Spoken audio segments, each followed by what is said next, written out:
the evaluation of assets and liabilities, although we'll focus more on the assets, and this is normally guided by International Accounting Standard number 2. Now, by the end of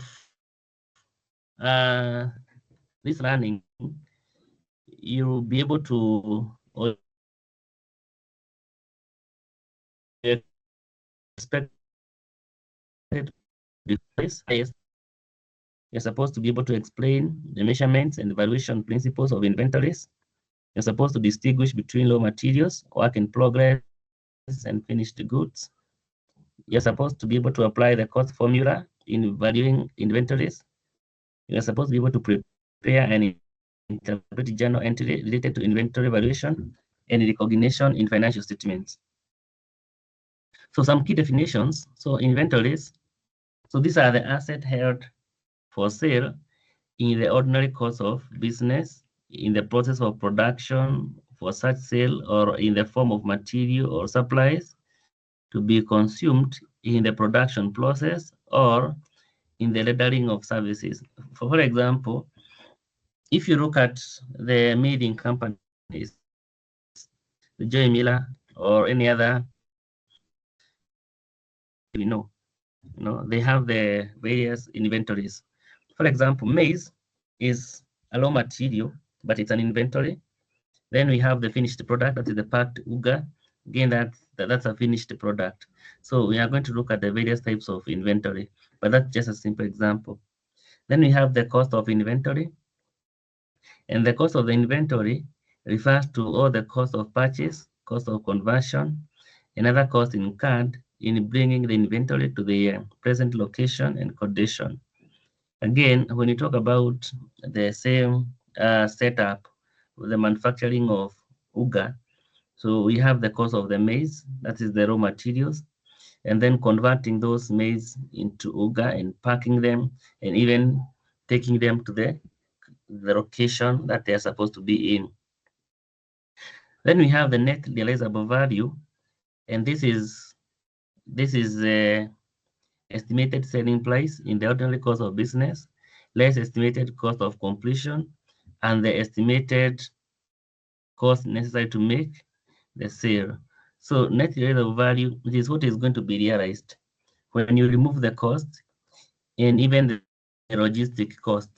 Yeah, for example, when you talk about the same uga again,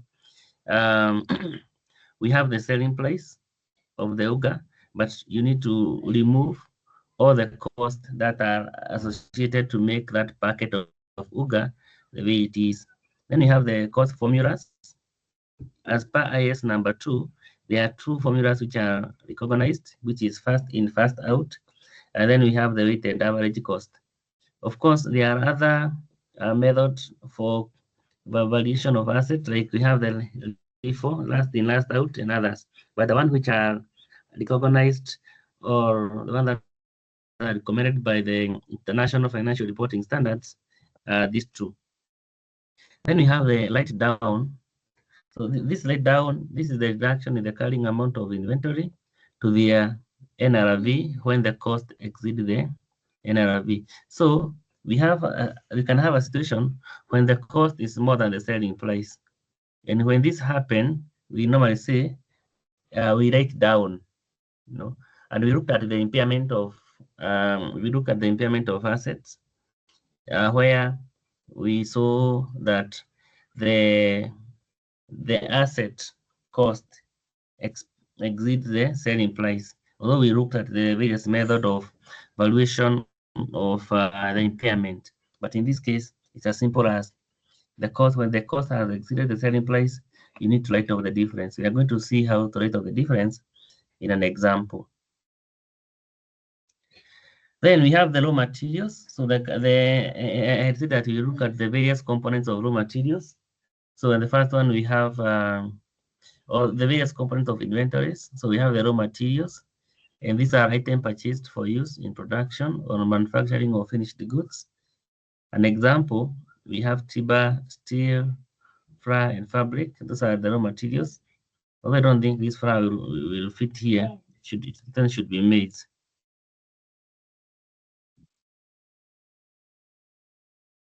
should be maize.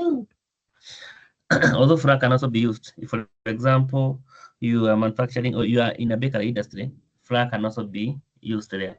Then we have work in progress. We have work in progress. And these are partially completed goods still undergoing manufacturing or assembly. Example, you have half-finished furniture or unfinished garments. So the way you have the garments for,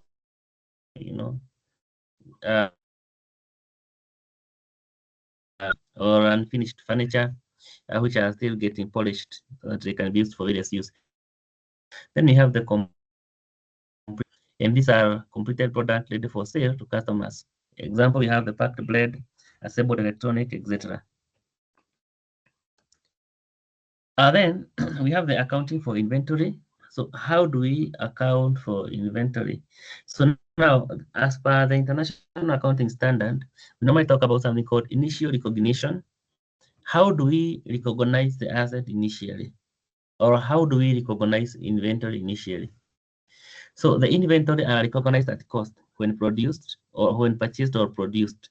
That is to say, if, for example, let's say you're in a business of selling mobile phone.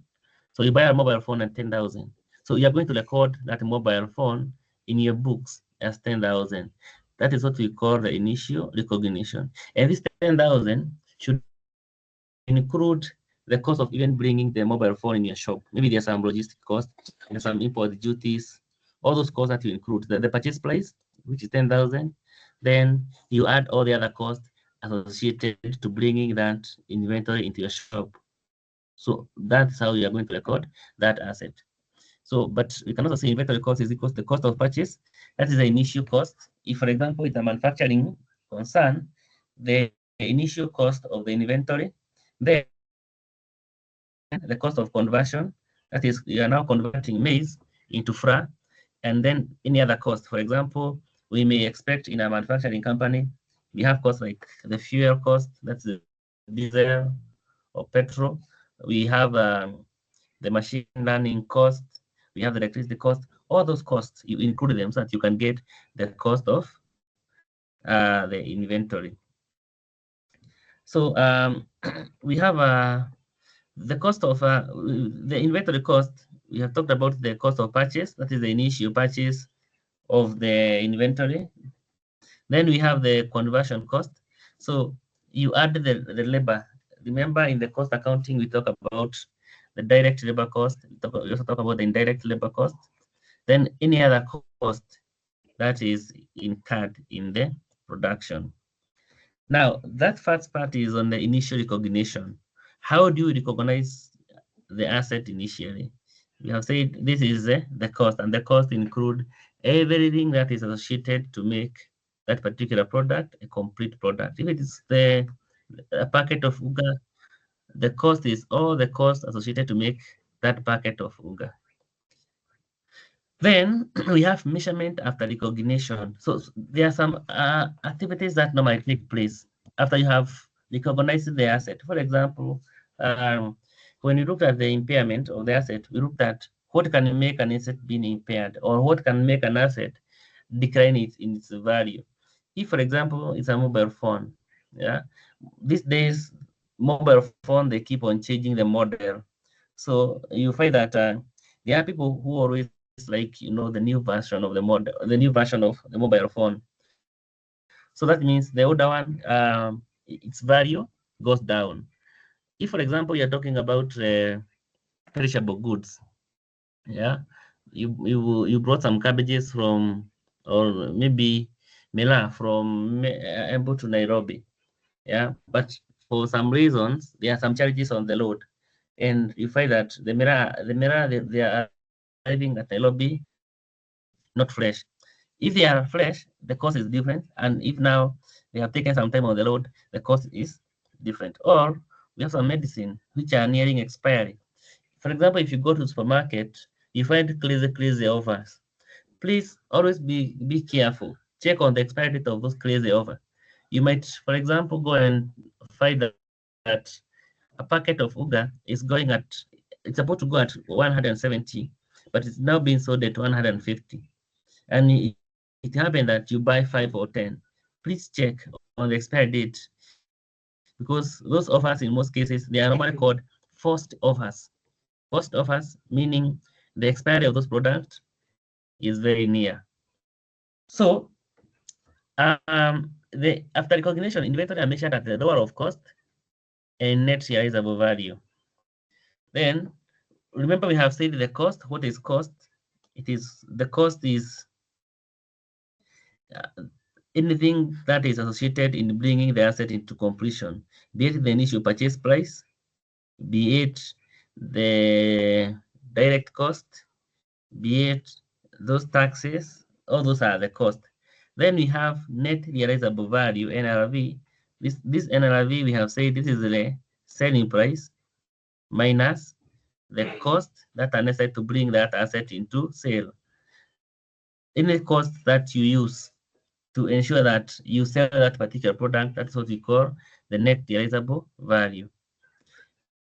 So you measure these two and you take the lower of the two. So we are going to look at a practical example, and this one will bring that concept home. Write downs. This we have said if the cost of the inventory exceeds its net realizable value, the inventory must be written down to its NRV. So the write down may occur due to, so these write downs, if the cost of the inventory is more than the amount that you can sell, yeah, the cost is more. So the cost, let's say it is 30 shillings, but what you can realize when you sell the inventory is 20 shillings. So you see there is a difference of 10.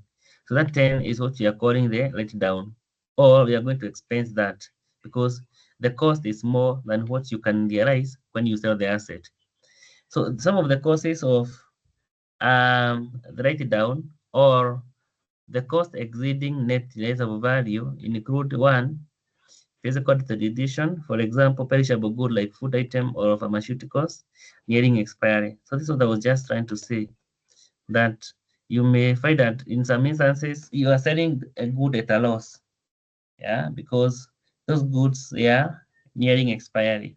Or for example, when you go to a market and in the morning a cabbage was costing 10 shillings, in the evening it is costing 5 shillings. It's because of the asset is deteriorating, the cabbage is deteriorating in its value. Another cause is obsolescence.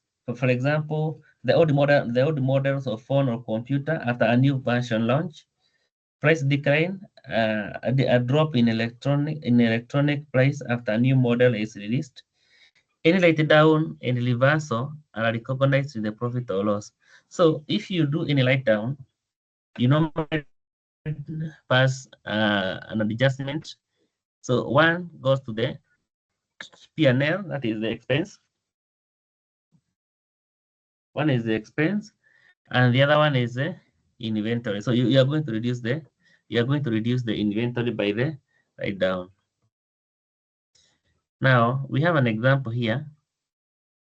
ABC Limited holds 1,000 units of inventory purchased at $15 per unit. The selling price has dropped to $14 per unit, and the estimated cost to complete the sale, including transport and marketing, is $1 per unit. According to IAS number 2, at what value should ABC Limited report the inventory? So we have said that the inventory is reported at the lower of cost and net realizable value. So the first step is for us to compute the NRV. So NRV is equal to selling price minus cost to complete the sale. So we have said the cost to complete the sale. These are the costs that are incurred. For example, the transport cost from the warehouse to the customer. So the selling price is 14 shillings. Then we have the cost of the transport is $1, and that means the NRV is $13. Then compare, the second step is for you to compare the cost and NRV. Cost per unit is 15 shillings. Yeah. Then the amount that you are going to realize when you sell is 13. So, and therefore, we have said you record the asset at the lower of NRV and cost. So since NRV is less than the cost, the inventory must be written down to NRV. So we say that the difference between the two, the difference between the cost and the amount that you realize, is a write down. So we are going to write down the difference. So step 3 for it is to compute the total inventory value. So the inventory value will be 1,000. That is the unit that you are selling times the price, which is 13. The NRV is 13. It is the lower of, which is 13,000. So your asset or your inventory will be valued at 13,000. That is to say, the cost, of course, you have gone a loss because you used $15 to have the inventory. Let's say you have purchased a phone at $15, and then you are selling it at 13. So you are getting into a loss. So the cost is more than the amount that you can realize when you sell the asset. And that is how we arrive at the write down. So the difference between the two, so these are the units, these are the price, but you need to multiply by the units so that you can get the total inventory value. So that means ABC Limited should report inventory at 13,000 under IS2. So then the write down will be the difference, $15 minus $13 times 1,000, which is $2,000. Debit inventory write down, that is the expense, $2,000, and credit the inventory, $2,000. So I want to pause there and ask us if we have any question or clarification so far before we go to the last segment. And do you have a question there or a clarification that you want to seek for? No. Wajiko, you have any clarification? No. Meli, do you have anything? Okay, fine. So let us move to the next one. So we look at the cost formulas. So this cost formula, so I have talked about the first in, first out, and I'm very sure this is something that you have handled at maybe the cost accounting. So I'll not really dwell so much on this one. But the first in, first out, this is where we value the oldest inventory first. So the oldest inventory are recognized first. Then we have the weighted average, where we weight the average cost, which is equal to the total cost, you divide by the total unit. Again, we are going to look at this practically. So we have an example of first in, first out. So you are given this information. Hope this information is, you can be able to see it clearly. So we have this information. So you are required to calculate the value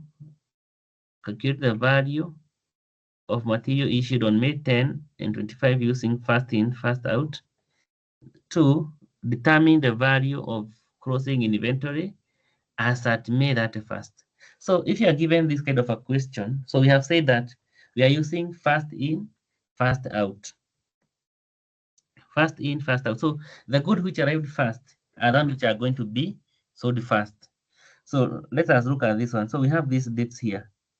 So on May 1, we have an opening balance of this. That, according to first in, first out, so these are the ones that you are going to sell first. Once you exhaust this one, and you're going to sell them at a cost of 10 shillings. Once you exhaust that one, you go to this one, and then you sell this one at a cost of 12.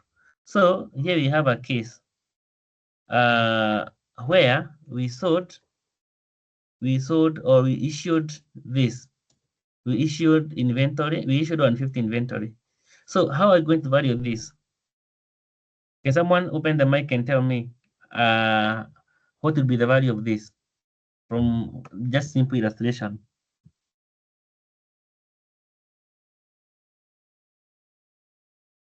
The first 100 at 10 shillings, then the rest 150 at 12 shillings. Come again? The first 100 Mm-hmm. at 10 shillings, Then the Nice. rest are the 50 at 12 shillings. Or 50, right? Yeah, the deficit will be 50. Is that true? So because it's a 100 minus 1, so the first, yeah. So you are going to issue the first 100, you issue at 10 shillings, but we want 150. So there will be a balance of 50. So 50, you are going to remove them from here. That means that is 50 multiplied by 12. Yeah. So thank you for that. So now let us now issue the other one. So here we remain with what? We remain on 150, which are not being issued, right? We remain with that one there. So then when you come here, the purchase, we have this one, then we have issued this. We have issued this. So can someone now tell me how we are going to issue this one? So the first one, we have talked about, let me just put it here. We have talked about 100, you multiply by 10.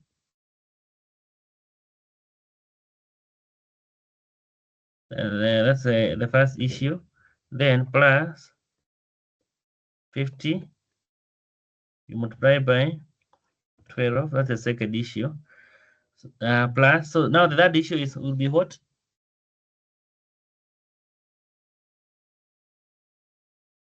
How are you going to issue the 180?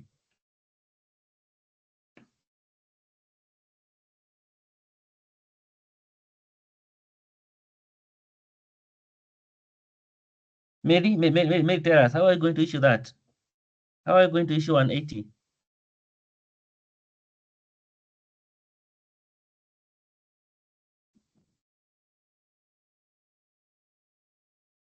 Maybe tell us how are you going to issue that one? And do you have something on how you are going to issue that one? The first 150 we issue at 12, and then 150.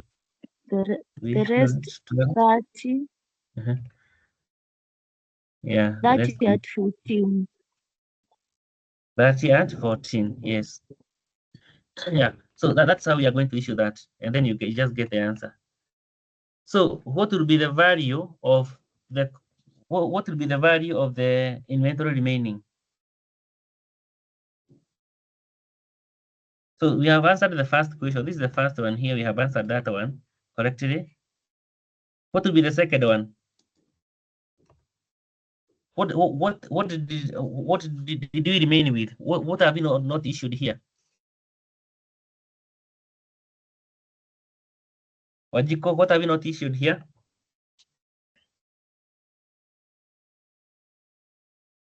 Or what's the balance of what we have not issued?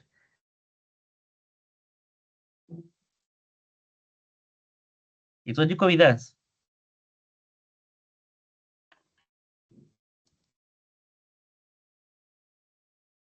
It's always good to say something. If you feel lost, please indicate that you are lost so that at least we can still do it again, but don't not just keep quiet.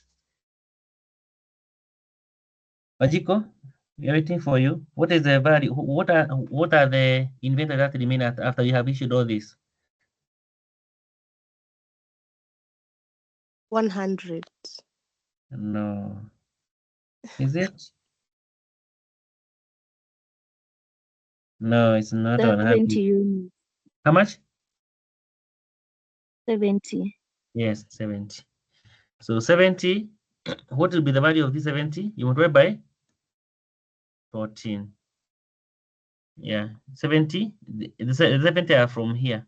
Remember, this is what we have issued. We have issued 100, we have issued 50, we have issued 150, we have issued 30. So we just removed 30 from this one here.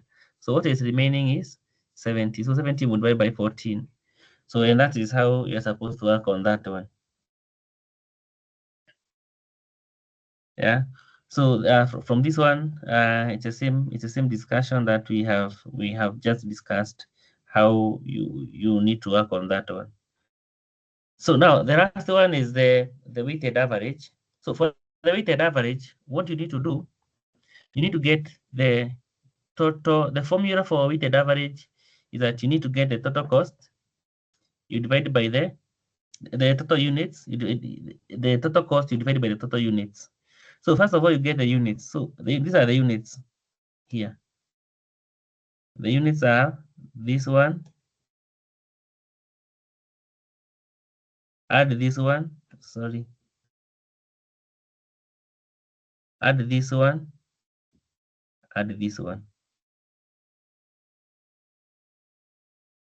Those are the total units. So once you add this, then get the cost. Yeah, so the cost will be this times this, this times this, this times this. So divide total cost, you divide by the units. So let's see here. The first one is get the total units in the inventory before sale. 532, get 1,000 units. The second one, calculate the total cost of the inventory, get the inventory cost is 500. 500 you multiply by its cost. Where is it? 500 multiplied by 8, 300 multiplied by 9, 200 multiplied by 10. Okay, you'll get this. Then the weighted average will be total cost, which is 8.7 divided by 1,000, which is $8.7. So then the cost of the issue, we have issued 600 here. You multiply 600, this 600 here, yeah, multiply that 600 by the weighted average cost, and you get these dollars here. Then the closing stock will what remain. So we had 1,000 here minus the 600. So we are remaining with 400 units. So the value of the closing inventory will be 400. You multiply by $80.7 and you get $34.80. That is the value of the closing inventory. So now that marks the end of that particular segment. And then you have this assignment. Please look into that assignment and you work on it maybe before our next class. Okay, so